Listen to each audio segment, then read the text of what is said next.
उमर इब्न Khattab रज़ियल्लाहु तआला अन्हु की कहानी एक ऐसे इंसान की है जिसका मिजाज बहुत सख्त था, लेकिन वो कभी हार नहीं मानता था। उनकी फितरत में मजबूती थी, बिल्कुल मूसा अलैहिस्सलाम जैसी मजबूत शख्सियत। नबी करीम अलैहिस्सलातु वस्सलाम ने दुआ की थी, या अल्लाह इस्लाम को इन दो में से किसी एक के जरिए मजबूत फरमा दे। उन दो लोगों में एक अबू जहल था और दूसरे उमर इब्न खत्ताब रज़ियल्लाहु तआला अन्हु थे। दोनों अपने अपने रास्ते पर पूरे सच्चे उतरते थे। फिर एक दिन ऐसा आया कि खामोशी के बीच एक आयत की आवाज ने उमर रज़ियल्लाहु तआला अन्हु के दिल को पहली बार छू लिया। उस लम्हे से सब कुछ बदल गया। जो इंसान तलवार लेकर नबी अलैहिस्सलाम की तरफ जा रहा था, उसी रास्ते पर उसकी जिंदगी बदल गई। जो नीयत मौत की थी, वही रास्ता हिदायत का बन गया। उसके साथ ईमान आया तो वक्त बदल गया। बुराई की कमर टूट गई और इंसाफ खड़ा हो गया। रेगिस्तान का सबसे सख्त आदमी दीन का सबसे मजबूत सहारा बन गया। नबी अलैहिस्सलाम ने उमर रज़ियल्लाहु तआला अन्हु के बारे में फरमाया, अगर मेरे बाद कोई भी नबी होता तो उमर होता। उमर के दौर में इस्लामी रियासत मजबूत हुई। उस जमाने की बड़ी बड़ी ताकतें भी नीचे आ गई थी। मगरिब की तरफ बाइजेंटीन और मशरिक की तरफ ससानियन सल्तनत। ये एक ऐसे आदमी की कहानी है जिसने सच्चा ईमान पाया और पूरी दुनिया का सामना किया, लेकिन उनके दुश्मन भी बहुत थे और उनकी वफात बहुत दर्दनाक और गमगीन थी। उमर इब्न खत्ताब रज़ियल्लाहु तआला अन्हु मक्का में पैदा हुए। वो कुरैश के एक छोटे से कबीले बनु अदी से थे। कबीला छोटा था, लेकिन अपनी जगह पर वजनी। जब कबाइल के दरमियान झगड़े होते, जब फैसले की जरूरत होती, जब किसी डिस्प्यूट को सुलझाना होता, बनु अदी का नाम इज्जत से लिया जाता और उमर इसी माहौल में बड़े हुए थे। इज्जत का माहौल, लेकिन नरम दिलों का नहीं। उनका घराना दो चीजों का मिक्स था। एक तरफ कुरैश की सियासत और कबायली निजाम और दूसरी तरफ घर के अंदर की सख्ती। माँ का ताल्लुक बनु मखजूम से था, वही कबीला जहां अबू जहल जैसा नाम भी घूमता है। लेकिन उमर रज़ियल्लाहु तआला अन्हु की जिंदगी पर सबसे गहरा निशान उनके वालिद ने छोड़ा। वालिद उनके बहुत सख्त थे, इतने सख्त कि लोग उनको उनकी हार्शनेस से पहचानते थे। उमर खुद बताते हैं कि वालिद उनसे बहुत ज्यादा काम करवाते थे। जाओ इसे वहां पहुंचा दो और जल्दी आओ, और भी बहुत काम है। और गलती पर बहुत मारते थे। जबान भी उनकी बहुत सख्त थी और लहजा भी। घर के अंदर मोहब्बत कम थी, डिसिप्लिन बहुत ज्यादा था। जवानी में उमर रज़ियल्लाहु तआला अन्हु किसी पैलेस में नहीं रहे। उनके हाथ में तलवार से पहले लाठी थी और लाठी से पहले एक डोर थी, चरवाहों की डोर। वो भेड़ और ऊंटों को चराते थे, कभी अपने वालिद के लिए तो कभी अपने खाला के लिए। दिन भर धूप, खाली मैदान, जानवरों का शोर और खुद अपनी भूख। कभी कभी दिन भर की मेहनत के बदले में सिर्फ थोड़े से खजूर से गुजारा करते, बस इतना कि आदमी अपने आप को जिंदा महसूस कर ले। उमर रज़ियल्लाहु तआला अन्हु की फिजिकल पर्सनैलिटी इस्लाम से पहले भी एक अलग प्रेजेंस थी। बहुत लंबे थे, बहुत स्ट्रॉन्ग थे, इतने कि कभी सवारी पर होते तो पैर जमीन को टच कर जाते। आंखें बड़ी और डीप सेट होती थी, आवाज बहुत गहरी, हाथ पांव बड़े बड़े थे। ये सिर्फ बॉडी नहीं होती, ये एक डर का साइकोलॉजी होता है। आप रूम में एंटर करो और लोग सीधे हो जाए, ये ऑरा उमर रज़ियल्लाहु तआला अन्हु का था।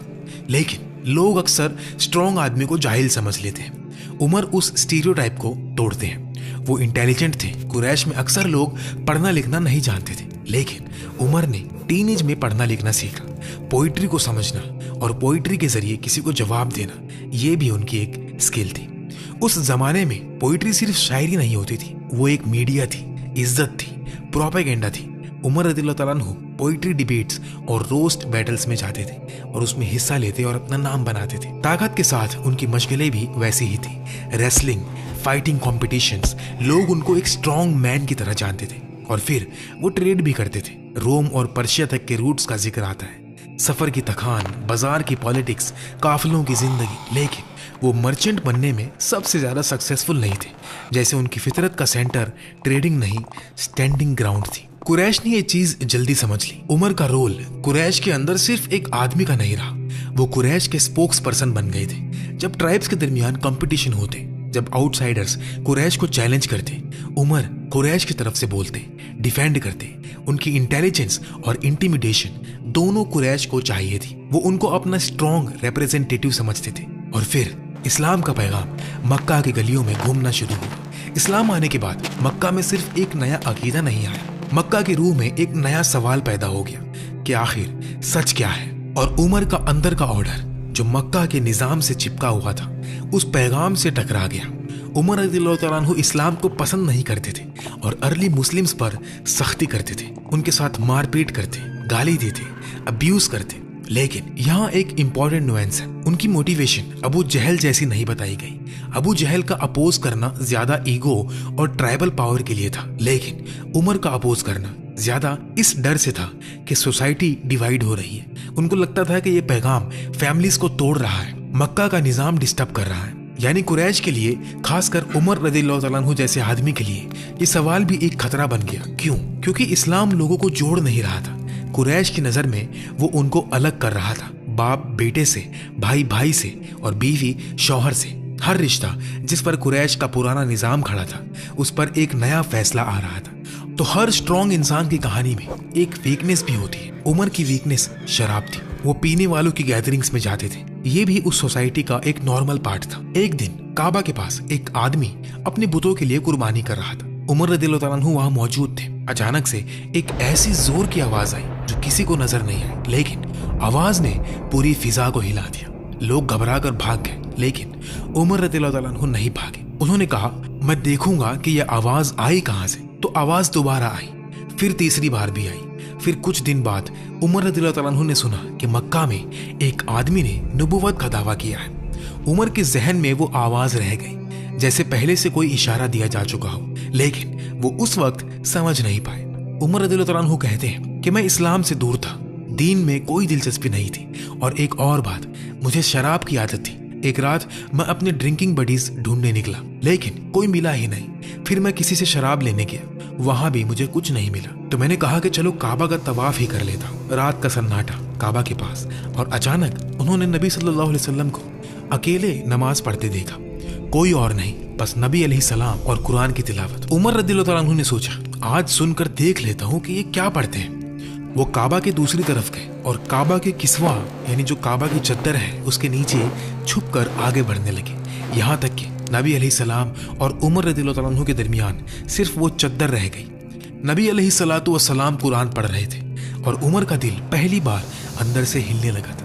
मैंने इससे ज्यादा खूबसूरत कलाम कभी नहीं सुना। फिर उमर रज़ियल्लाहु तआला अन्हु के जहन में एक ख्याल आया, ये तो शायर है। उसी वक्त नबी अलैहिस्सलाम ने वो आयत पढ़ी जिसका मतलब, ये किसी शायर का कलाम नहीं, तुम बहुत कम ईमान लाते हो। उमर रज़ियल्लाहु तआला अन्हु का दिल कांप गया, ये तो मेरे दिल का जवाब आ गया। फिर उमर ने सोचा, अच्छा ये जादूगर होगा।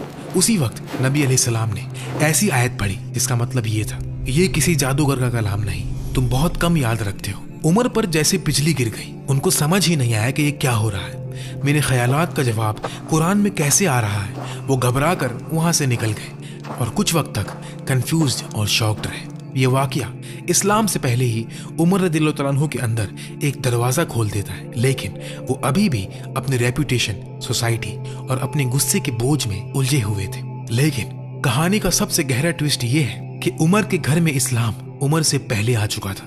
चुपके से उनकी बहन फातिमा बिन्त अल खत्ताब इस्लाम ला चुकी थी। उनके ब्रदर इन लॉ सईद इब्ने जैद मुस्लिम हो चुके थे और उनके भाई जैद भी छुपकर इस्लाम ला चुके थे। उमर रज़ियल्लाहु तआला अन्हु मुसलमानों के लिए एक बड़ा खतरा थे। वो उनको दबाते थे, उन पर सख्ती करते थे, उनको इस्लाम से दूर करना चाहते थे। और जब उनको लगा कि ये फितना अब हद से बढ़ गया है, तो उस वक्त अबू जहल ने कुरैश के सामने ऐलान किया, कौन मोहम्मद सल्लल्लाहु अलैहि वसल्लम को शहीद करेगा। उमर ने कहा, मैं। उनका इरादा बिल्कुल साफ था, आज इस फितने का खात्मा कर दूंगा। उनके कदम तेज थे, चेहरा सख्त था और चलने का अंदाज ऐसा था जैसे फैसला हो चुका हो। रास्ते में जो भी उनको देखता समझ जाता कि उमर किसी छोटी बात के लिए नहीं निकले। इसी दौरान उनको उनके कबीले का एक जवान मिला, नुआइम इब्ने अब्दुल्लाह रज़ियल्लाहु तआला अन्हु। नुआइम ने उमर को देखते ही समझ लिया, तलवार नंगी है और गुस्सा आग की तरह। नुआइम ने पूछा, कहाँ जा रहे हो? उमर रज़ियल्लाहु तआला अन्हु ने कहा, मोहम्मद सल्लल्लाहु अलैहि वसल्लम को शहीद करने। नुआइम ने पहले उनको रोकने की कोशिश की, वो सादिक है, अमीन है, उनके अखलाक देखो। फिर उन्होंने एक और एंगल से कहा, तुम समझते हो बनु अब्द मनाफ तुम्हें छोड़ देंगे? उमर रज़ियल्लाहु तआला अन्हु का गुस्सा और भड़क गया। उन्होंने नुआइम पर शक किया, क्या तुम भी उनमें से हो? तलवार का रुख भी उनकी तरफ कर लिया। नुआइम को समझ आ गया कि सीधा रोकना मुश्किल है, तो उन्होंने एक डायवर्जन मारा, ऐसा झटका जो उमर को पलट दे। उन्होंने कहा कि अपने घर की खबर लो। तुम्हारी बहन फातिमा रदिल्लाहु तआला अन्हा और तुम्हारा बहनोई सईद इब्न ज़ैद मुसलमान हो चुके हैं। बस उमर रदिल्लाहु तआला अन्हु का रास्ता बदल गया। उमर रदिल्लाहु तआला अन्हु फातिमा रदिल्लाहु तआला अन्हा के घर जा पहुंचे। दरवाजे के पीछे से कुरान की तिलावत की आवाज आ रही थी। कुरान की आवाज ऐसी होती है कि अगर दिल के अंदर जरा सी भी जगह बची हो तो वो सीधी उसी जगह पर जाकर उतर जाती है। लेकिन उमर के लिए ये आवाज उस वक्त एक चैलेंज थी, निजाम पर चैलेंज थी, एक घर पर चैलेंज थी, इज्जत पर चैलेंज थी।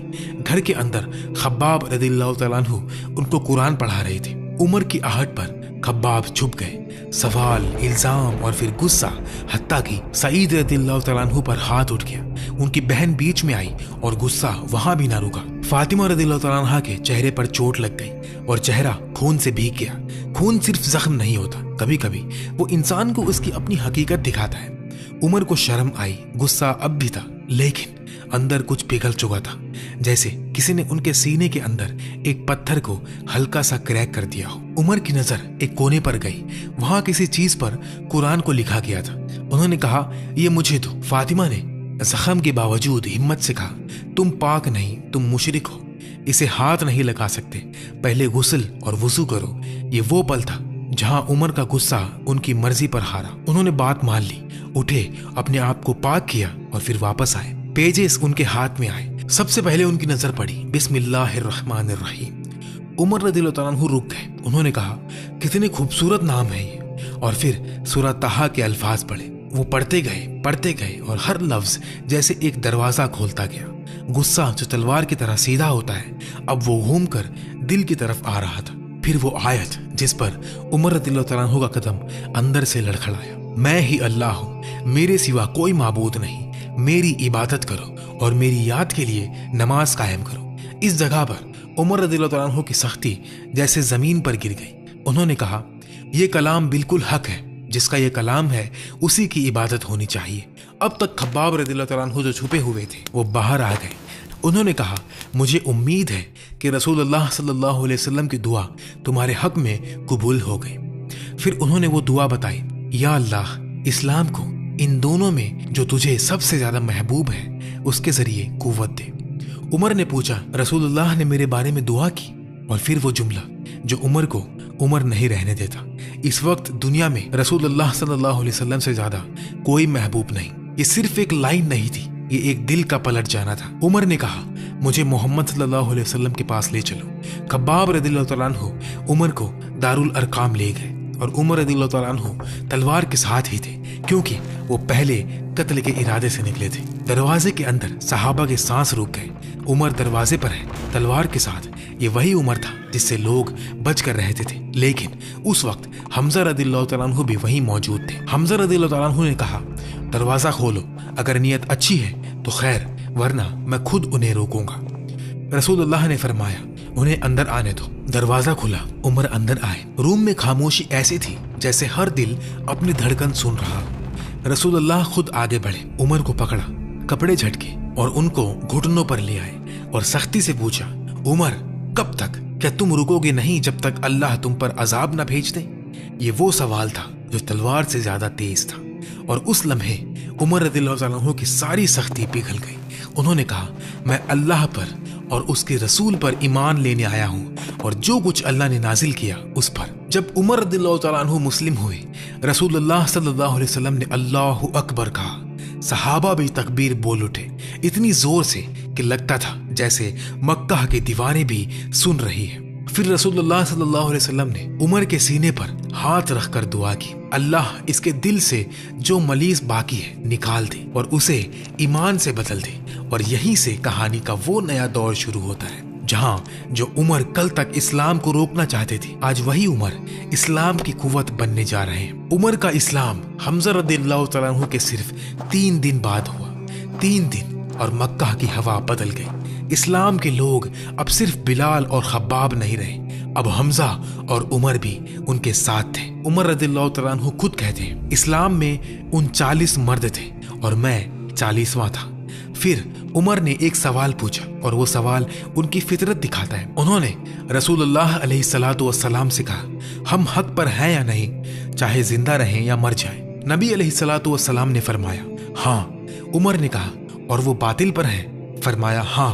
उमर ने बस यही कहा, तो फिर हम छुप क्यों रहे हैं? यहीं से कहानी का अगला हिस्सा शुरू होता है। यहाँ रसूलुल्लाह ने मुसलमानों को 2 सफ़ों में सजाया। एक सफ के आगे हमजा रदियल्लाहु तआला अन्हु और दूसरी सफ के आगे उमर रदियल्लाहु तआला अन्हु। और फिर वो लोग जो कल तक छुप कर नमाज पढ़ते थे अब मार्च करते हुए निकले, जिक्र, तस्बीह, तहलील और मक्का के बीच से गुजरकर काबा की तरफ। कुरैश ने ये सब देखा तो समझ गए कुछ तो टूट गया है और कुछ बन गया है। इसी दिन नबी अलैहिस्सलाम ने उमर रदियल्लाहु तआला अन्हु को अल फारूक का लक़ब दिया, हक और बातिल के दरमियान फर्क कर देने वाला। लेकिन उमर सिर्फ इतने पर नहीं रुके, उनको ये न्यूज और तेज फैलानी थी। उन्होंने पूछा, मक्का का सबसे बड़ा बिग माउथ कौन है जो बात मुंह में नहीं रख सकता? लोगों ने एक नाम बताया। उमर सीधा उस आदमी के पास गए और बिल्कुल सीधे सीधे कहा, मैं मुसलमान हो गया हूँ। बस वो आदमी सीधा काबा पर गया और चिल्लाना शुरू कर दिया। मक्का को खबर मिल गई और फिर जो होना था वो हुआ। कुरैश के मर्द उमर रदियल्लाहु तआला अन्हु पर टूट पड़े, लेकिन अब उमर थे। उन्होंने एक एक को गिराना शुरू कर दिया। काबा के आसपास लंबी देर तक मारपीट होती रही। उमर थक गए, फिर भी रुकने का नाम नहीं। कुरैश फिर जमा होते और उमर फिर तैयार। इसी हंगामे में एक बाइज्जत आदमी आया, कपड़े अच्छे, रुतबा बुलंद। उसने कुरैश को डांटा, तुम लोग ये क्या कर रहे हो? इसने अपने लिए दीन चुना है, ये उसका मामला है। अगर तुम इसे मार दोगे तो बनु अदी तुम्हारे पीछे आ जाएंगे, फिर तुम रोक नहीं पाओगे। और फिर लोग पीछे हट गए। उमर ने पूछा, ये कौन था? जवाब मिला, ये अम्र इब्न अल आस रदियल्लाहु तआला अन्हु का बाप था। अब उमर रदियल्लाहु तआला अन्हु का अगला स्टेप और ज्यादा डायरेक्ट था। उन्होंने सोचा, नबी अलैहिस्सलाम का सबसे बड़ा दुश्मन कौन है जिसको मेरा मुसलमान हो जाना सबसे ज्यादा चुभेगा? नबी अलैहिस्सलातु वस्सलाम ने कहा, मेरा चचा अबू जहल। उमर खुद अबू जहल के दरवाजे पर गए। अबू जहल ने दरवाजा खोला और उमर ने सीधे कहा, मैं अल्लाह और उसके रसूल पर ईमान ला चुका हूँ। अबू जहल का चेहरा बदल गया। उसने बस ये कहा, मत करो। उमर ने कहा, अब देर हो चुकी, और अबू जहल ने दरवाजा जोर से बंद कर दिया, गाली, लानत और नफरत के साथ। अब्दुल्ला इब्न मसूद रदियल्लाहु तआला अन्हु कहते हैं, उमर का इस्लाम अपने आप में एक फतह थी। उमर का इस्लाम एक विक्ट्री थी। उमर की हिजरत विक्ट्री थी और उमर की लीडरशिप एक रहमत थी। और वो भी ये कहते हैं कि पहले हम काबा के पास खुलकर नमाज नहीं पढ़ सकते थे, उमर के बाद हम निकल कर पढ़ते। और उमर रदियल्लाहु तआला अन्हु कुरैश को रोकते, हत्ता के हम सुकून से इबादत कर लेते। और फिर हिजरत का वक्त आता है जब लोग छुप कर मदीना जा रहे थे। उमर ने छुपने का तरीका ही नहीं अपनाया। वो तलवार और तीर कमान के साथ निकले, काबा का तवाफ किया, 2 रकात नमाज पढ़ी और फिर कुरैश के सरदारों के पास जाकर खुलेआम कहा, जिसको अपनी माँ को रुलवाना हो, बीवी को बेवा बनाना हो और अपने बच्चों को यतीम करवाना हो, वो मेरे पीछे वादी के पास आ जाए। कुरैश में से कोई नहीं आया, बल्कि कुछ कमजोर मुसलमान उनके साथ हो लिए ताकि उमर रदियल्लाहु तआला अन्हु के साथ हिजरत कर सके। उमर के साथ 20 से भी ज्यादा लोग हिजरत में निकले और उनको खौफ नहीं था क्योंकि उमर उनके साथ थे। उमर रदियल्लाहु तआला अन्हु जिस सख्ती, गुस्से और कुव्वत के साथ इस्लाम के खिलाफ खड़े थे, इस्लाम ने उन्हीं क्वालिटीज को मिटाया नहीं, उनको सही रास्ते पर लगा दिया। सख्ती जुल्म से निकालकर इंसाफ बन गई, गुस्सा फितना से निकालकर हक के लिए हो गया और ताकत लोगों को दबाने से निकालकर कमजोर की हिफाजत बन गई। लेकिन ये कहानी यहाँ खत्म नहीं होती क्योंकि उमर रदियल्लाहु तआला अन्हु का इस्लाम कबूल करना सिर्फ एक शुरुआत थी। असल सफर तो तब शुरू होता है जब एक आदमी अपनी सख्ती को इंसाफ बना दे, अपने गुस्से को हक के लिए रख दे और अपनी ताकत को कमजोर की हिफाजत बना दे। तो अगर आप चाहते हैं कि अगले एपिसोड में हम उमर रदियल्लाहु तआला अन्हु की जिंदगी के वो वाक़ियात देखें जो उनको अल फारूक बना देते हैं, जो उनकी अदालत, उनकी इबादत और उनकी रहमत को समझाते हैं, तो वीडियो को लाइक कर दें और चैनल को सब्सक्राइब करें ताकि आप उमर रदियल्लाहु तआला अन्हु की सिरा का अगला हिस्सा मिस न करें। और कमेंट्स में ज़रूर बताएं कि इस कहानी का कौन सा लम्हा आपके दिल को सबसे ज़्यादा लगा। अल्लाह हमें भी कुरान के लफ्ज़ों से पलट दे और हिदायत को हमारे लिए आसान कर दे।